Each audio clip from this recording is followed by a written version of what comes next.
Magandang hapon sa inyong lahat! Alicia ninyo nagbabalik muli para sa ating panibagong video.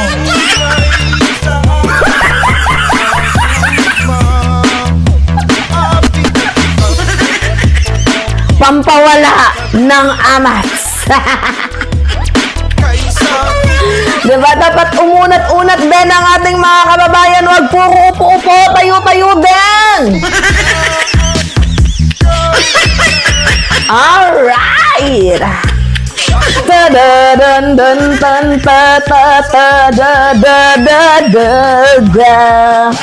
Hanggang kumot-kumot sada kong kamot.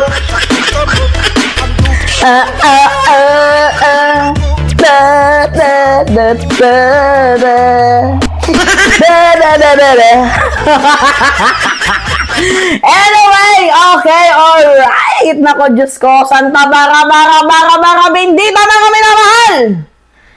Nakakaloka talaga itong si itong si Vice President Sara Duterte. Laban bawi. Yung tipong sinisiraan niya itong si Lenny, pero tingnan nyo, name-mention niya na ngayon. Tingnan ninyo mga minamahal. Nagsisinungaling pa talaga itong si Sara, no? Sabi ni Sara, may nirecruit ako. Ay, hindi yan yung sinabi niya. Nasa na ba yun, no? Ito. Sabi ni Sara Duterte, wala kasi sa ugali ko yung pagiging vindictive. At ano bang tawag dyan, yung gumagante? Wala sa history ko. Sa history ko, ang magtrabaho. Oo. Diba? Hindi niya daw trabaho ang gumante. Tapos ito, may flashback na siya. Noong ako'y umupo, hindi ko siniraan, si dating President Leni Robredo sa kanyang mga ginawa bilang Vice President. Himay-himayin natin. Wait lang mga minamahal, alam ko talagang nagagalit kayo, pero himay-himayin natin to. Una, sabi ni Sara Duterte, wala daw siyang history ng paggagante. Ano yung pagbabanta mo kay First Lady? Ano yung pagbabanta mo kay PBBM na ipapategi mo itong si Presidente, si House Speaker, at itong si FL? Ano yung sinasabi mong wala kasi sa history ko yung paggagante? Nanapak ka ng sheriff? Really, Vice President Sara Duterte? Diyos ko, you know what, mga minamahal, Sara Duterte needs a psychiatrist. Kasi parang iba-iba na ba yung lumalabas sa kanyang, sa kanyang bibig. Oo. And pangalawa, ito, sabi niya, noong siya daw po ay naupo, noong siya daw po ay umupo, wala daw siyang siniraan. Kahit daw itong si dating Vice President Lenny, sa kanyang mga ginawa bilang Vice President. Wow! Gusto kong manggigil. Gusto kong manapak. Gusto kong magalit. If you remember, Sara Duterte said before, diba? Nung siya ay mayor ng Davao, 2019, sabi niya, Leni Robredo should avoid commenting about honesty and integrity. Her honesty has been questioned since day one of her term as a vice president. She is not called fake VP for no reason. She has tried to copy her late husband but has failed at every turn. She is facing an electoral protest for massive fraud during the 2016 election. You know what, mga minamahal? You can spell double standard without DDS. Ganun talaga yung attack. May Celtic ka ba?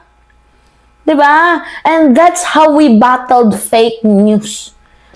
Pinapakita natin, mga minamahal, kung paano itong si Sara Duterte lutang. Sorry ka, Sara, we have a receipt. Meron kaming resibo.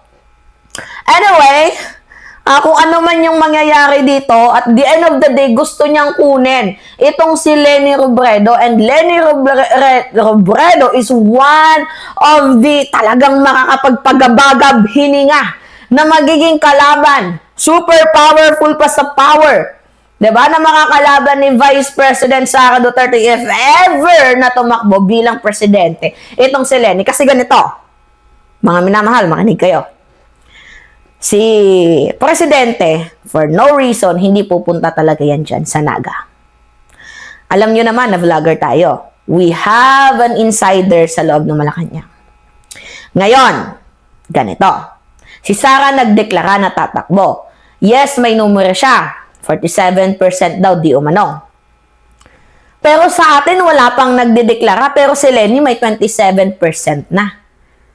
Hindi pa nagdedeclare si Lenny. Wala pa. May 27% na. How much more pa kaya pag nagdeklara na itong si Leni Robredo?